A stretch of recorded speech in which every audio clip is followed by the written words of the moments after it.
con diferentes edades muy dispersas.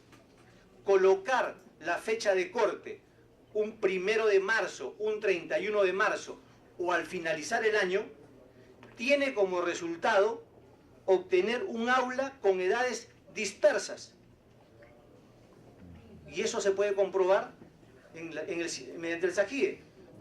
Sin embargo, si nosotros colocamos la fecha de corte al medio del periodo lectivo, de marzo a diciembre, estamos hablando julio, lo que se va a lograr es un grupo homogéneo de niños, ¿no?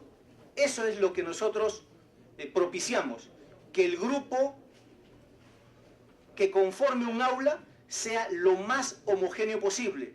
No está en discusión qué es lo que se le va a enseñar a ese niño. Esa es la propuesta. Gracias. Muchas gracias. Tiene la palabra el doctor Alfredo Aguilar Medina, doctor en Pedagogía.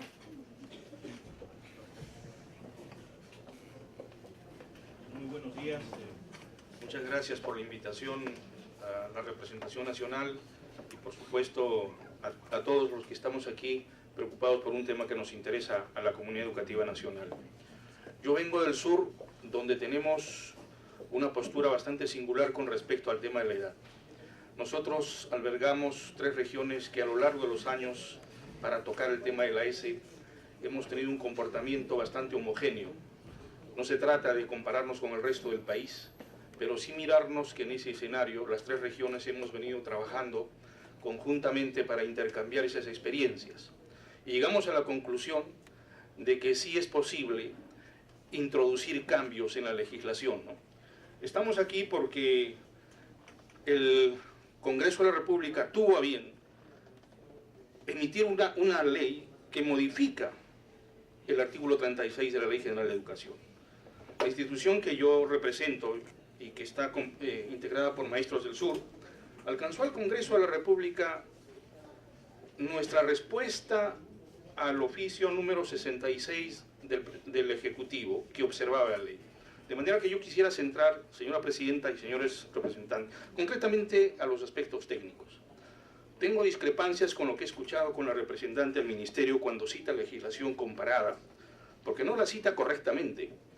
Ella habló de 2 casos, Chile y Colombia, y yo lo que quiero es presentar pruebas, no hablar. Aquí tengo la ley del Ministerio de Educación de Chile, que establece que la matrícula es hasta el 30 de junio, pero en el artículo 4, concretamente, da facultades al centro educativo, al director en concreto, para que en los casos que amerite se pueda extender el acceso a la matrícula escolar.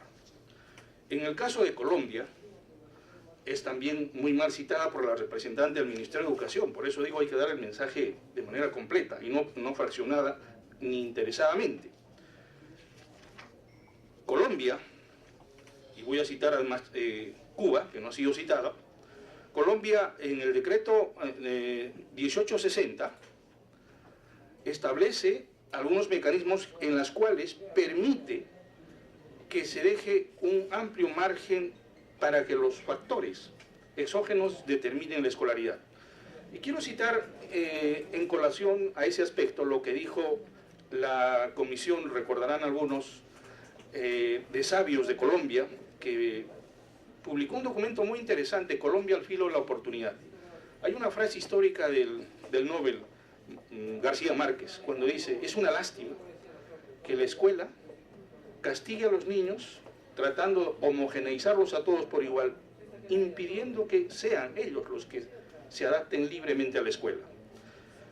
Quiero también citar, como discrepancia con lo que propone el Ministerio de Educación, ha hecho una cita a una investigación que hizo el año 2014 a niños de la ciudad de Lima, y dice que ha hecho una investigación en campo de niños de 5 años. A mí me gustaría preguntarle a través suyo, señora Presidenta, si el Ministerio puede decir que una investigación que se realiza un solo año, el 2014, se puede extrapolar y se puede utilizar eso como elemento de referente para todos.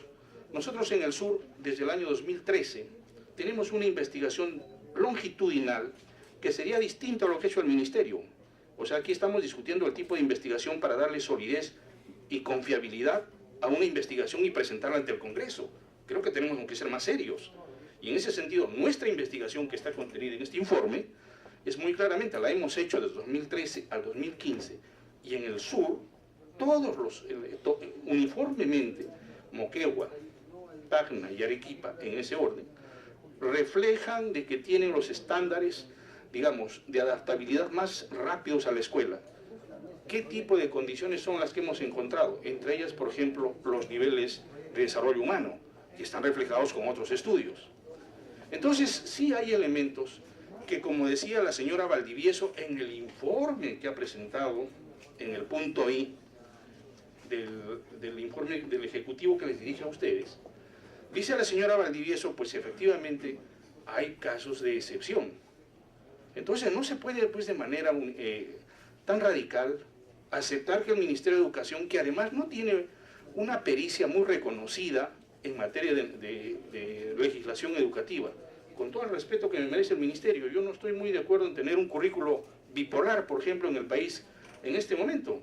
En mi escuela hay profesores que están con el nuevo currículo en el nivel primario y hay profesores que están con el currículo del año 2008. O sea, tenemos dos currículos paralelos. ¿Esto es acaso testimonio de la capacidad legisladora y la pericia que tiene el Ministerio de Educación? No lo creo. Entonces, estos errores a nosotros en el sur nos llevaron a tomar algunas decisiones. Y tenemos que decirlo, que tenemos, por ejemplo, ya 16 sentencias, tenemos que recurrir lamentablemente al Poder Judicial para hacerle entender al Ministerio que no puede, pues, a todos los niños quererlos homologar, homogeneizar igual para todos. Esto no se puede aceptar. Quiero además citar respondiendo a lo que dice la señora Patricia del Consejo Nacional. El Consejo Nacional, al parecer, tiene doble discurso, porque en el Proyecto Educativo Nacional, en la página 55, el propio Consejo Nacional establece de que es tiempo de resolver las barreras burocráticas que impiden que los niños ingresen al sistema educativo. Página 55, señora Patricia. Entonces, es el Consejo Nacional quien ya desde el 2006 se había dado cuenta de que nosotros tenemos un mecanismo, una camisa de fuerza que no se puede admitir en el sistema educativo. La propia UNESCO, quiero citarla, y aquí por eso yo traigo documentos que prueban, ¿no? Y las publicaciones que se han hecho en infinidad de veces, no sé si tengo un par de minutos más, si me lo permite, el caso de PISA, y quiero citar como elemento importante, por ejemplo, lo que dice Finlandia. Aquí en Finlandia, que no quiero abusar del tiempo, concretamente cuando se refiere, señora presidenta, señores congresistas, al tema de la matrícula infantil, establece, si bien es cierto, dice, las reglas son claras, que hay que empezar la educación básica a tal edad, pero establece que los municipios que son los que detentan la mayor capacidad legislativa, establezcan mecanismos que permitan que todos los niños sean admitidos y regulados de acuerdo a su condición. Entonces, sí se puede demostrar que existe, pues, una amplia gama de posibilidades de que esto ocurra. Hay una investigación en Estados Unidos que refuta a lo que dijo el presidente Kuczynski en su informe 66. Ella habla de que la profesora Deborah Stipep señala de que esas condiciones de admisión tienen que ser reguladas. Hay otro informe que dice que la edad no es un predictor de la admisión a la escolaridad, al nivel escolar. El propio Ministerio de Educación, en la investigación que ha realizado sobre las pruebas ESE, también determina, por ejemplo, entre otras cosas, y en eso hay congresistas que conocen de la materia, de que los niveles que tenemos nosotros de evaluación de nuestros pequeños, que llegan al nivel satisfactorio, en algunas regiones se puede elevar los resultados. Es decir, podemos mostrar que nuestros niños tienen niveles superiores y óptimos. Entonces nosotros les propusimos en el sur al Ministerio de Educación incorporar un cuarto nivel, que sería el nivel óptimo, que no sea el nivel de inicio, intermedio y satisfactorio, sino un nivel, porque tenemos condiciones en el sur. Como el congresista Ceballos lo sabe, porque hemos trabajado fuerte en el sur en estas reuniones y creemos que sí se debe admitir y flexibilizar la matrícula escolar. Por lo tanto, considero, señores congresistas, que harían mucho bien al país, mucho bien a las familias que tienen condiciones, y como dice la experiencia internacional en materia de psicología, el entorno sociocultural, adosado a lo que dijo el representante del Colegio de Psicólogos, que una de las falencias que tenemos nosotros en el sistema educativo es la educación emocional. Por lo tanto, considero de que esta insistencia tiene que ser ratificada. Es necesario que avancemos a una legislación que permita al país que las familias que tienen las condiciones puedan acceder al sistema educativo sin ninguna barrera, sin ninguna limitación. Pero para eso el Ministerio de Educación tiene que trabajar. Lo que a mí me parece que lo que el Ministerio quiere es escudarse y sacar una norma, un híbrido que se llama edad normativa, y quiere que todo el mundo termine encasillado en lo mismo. Señores congresistas, en el país hay condiciones y familias y niños que pueden avanzar sin que signifique eso adelantar. Lo que se trata es que ahora se exija al Ministerio de Educación que tenga más pericia, más rigor, y que permita que en cada UGEL, por ejemplo, se construya equipos psicológicos y pedagogos que permitan hacer una evaluación y determinar eso. No podemos seguir aplicando una ley tan radicalmente como se pretende hacer a través del Ministerio. Si no, de otra manera vamos a seguir en esta difícil relación entre las familias y el Estado. Y eso es lo que no queremos. Por eso, señor congresistas, termino diciendo que yo espero que lo que dijo PISA con respecto a lo importante de la educación infantil tenga oídos en esta sala. No hay país que tenga mejor futuro que aquel que vela por su educación infantil sin barreras, sin obstáculos, de manera que atienda con preferente atención y con calidad psicopedagógica. Muchas gracias. Muchas gracias. Tiene la palabra el doctor José Recoba Martínez, médico pediatra.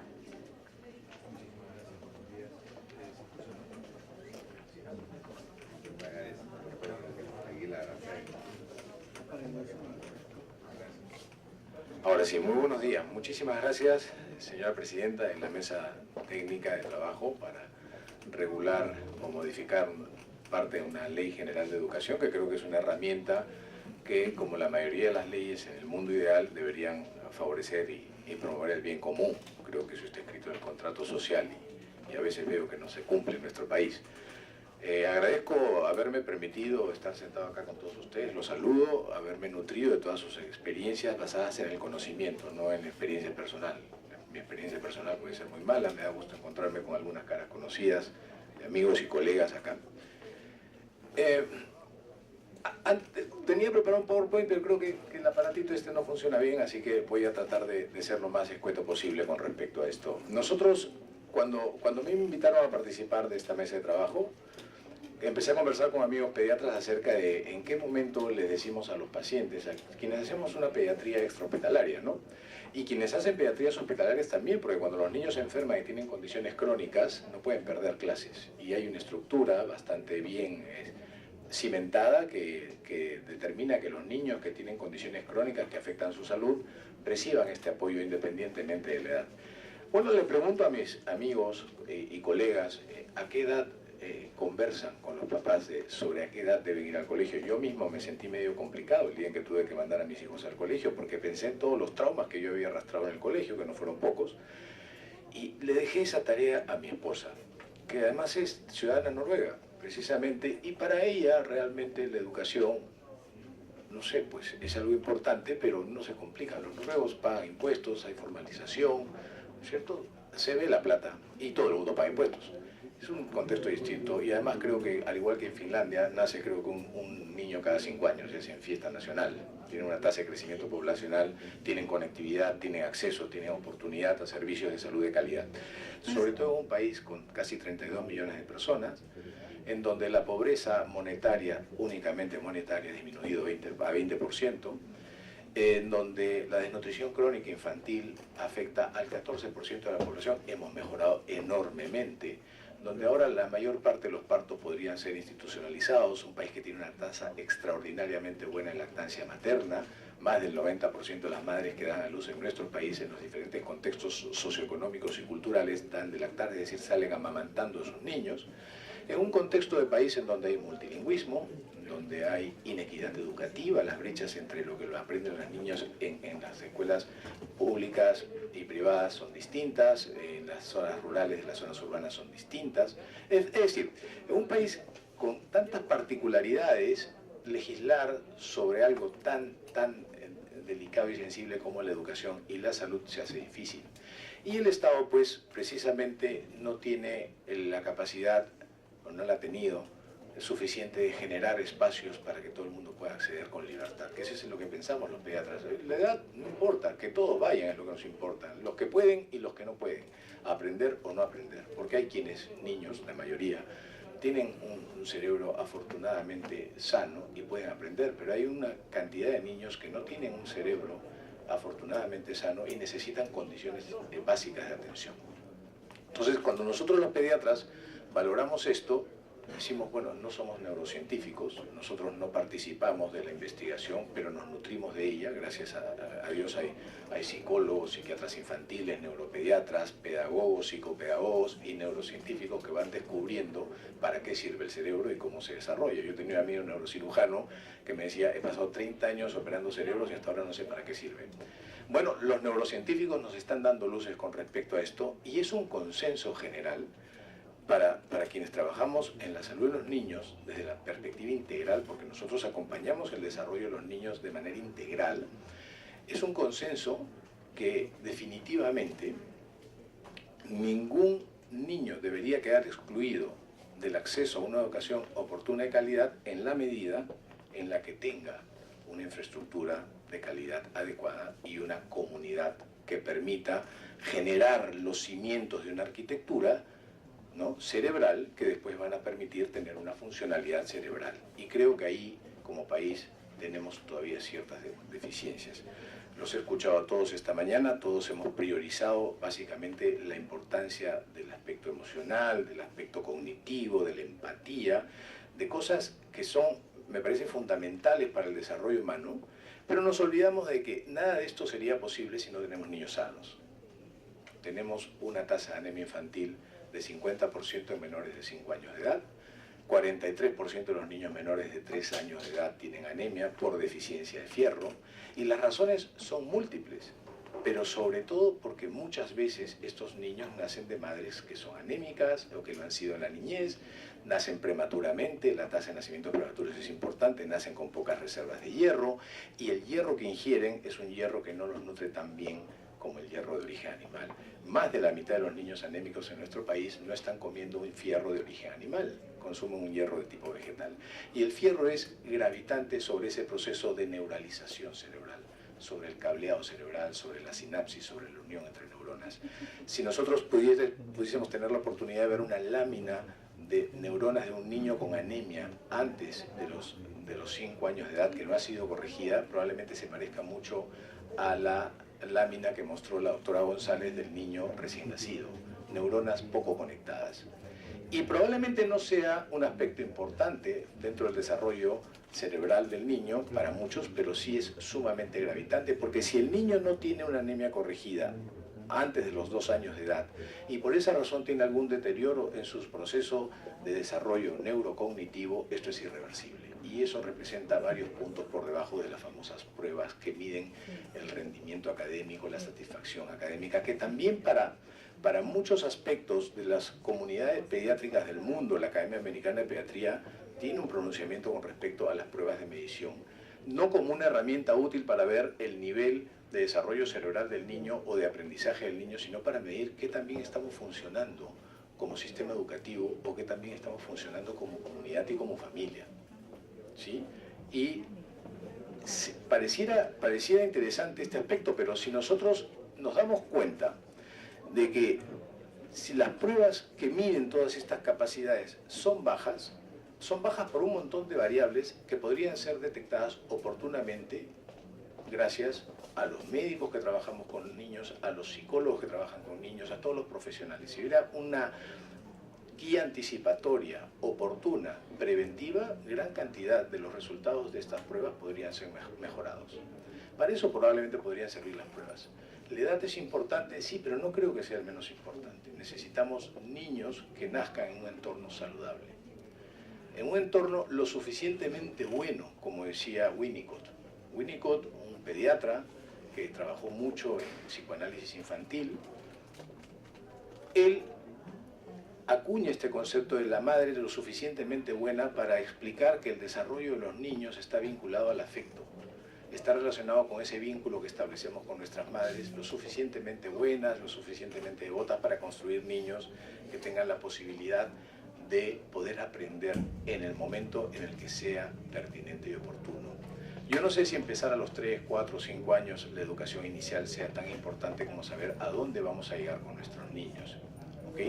Yo no sé si sea importante para la educación o para los sistemas educativos considerar otros aspectos, como por ejemplo la obesidad infantil. El exceso de peso en los niños está ganándonos la carrera y hasta ahora no veo un sistema educativo que incluya no la edad de inicio escolar, sino que los niños se muevan un poquito más. Estamos pensando en tecnologías, estamos pensando en que nuestros niños se tienen que adelantar a una edad para poder aprender tecnología, porque estamos todos globalizados tecnológicamente, cuando lo primero que decimos los pediatras es sácalo de las tecnologías. Estos niños tienen que moverse, tienen que aburrirse un poquito para poder promover el juego creativo. Nosotros decimos, ¿cuál es el mejor elemento para la preparación escolar? ¿Cuál es el mejor momento para que un cerebro esté en condiciones de recibir conocimientos que le van a servir para ser personas que trasciendan socialmente haciendo el bien? Pues la verdad no lo sabemos. Lo único que sí sabemos es que el entorno en donde nace y se cría es sumamente importante. Si no fuese importante, no habrían políticas en otros países mejor estructurados socioculturalmente que el nuestro, o mejor estructurados socioeconómicamente, que promovieran pues los primeros 1000 días, ¿no? para explicar que el fortalecimiento de las familias, la funcionalidad familiar, los valores, la empatía, el vínculo afectivo, son probablemente, además de la vacunación infantil, tenemos muy bajas coberturas de vacunación, las han mejorado, pero están bajas. El Perú nunca ha tenido menos de 80% de niños vacunados. Y en los últimos 5 años la cobertura bajó a niveles realmente preocupantes. El sarampión diezmaba niños. Y niños diezmados son un bono demográfico perdido, es un capital humano frente al cual no nos vamos a poder recuperar como país. ¿Correcto? Y no estamos viendo otras cosas. Entonces, para nosotros es importante que los niños tengan buena alimentación, vacunación, curación frente a la enfermedad, o que no se enfermen sería mejor, ¿cierto? Control de peso, lactancia materna exclusiva, prevención de abuso, de abandono, de maltrato, de violencia, como condiciones ideales para que un cerebro se nutra de las interrelaciones familiares, de los vínculos familiares interpersonales, de tal manera que en el momento dado, que no tiene que ser cuando no necesite pañal, todavía seguimos pensando que vamos a mandar al nido.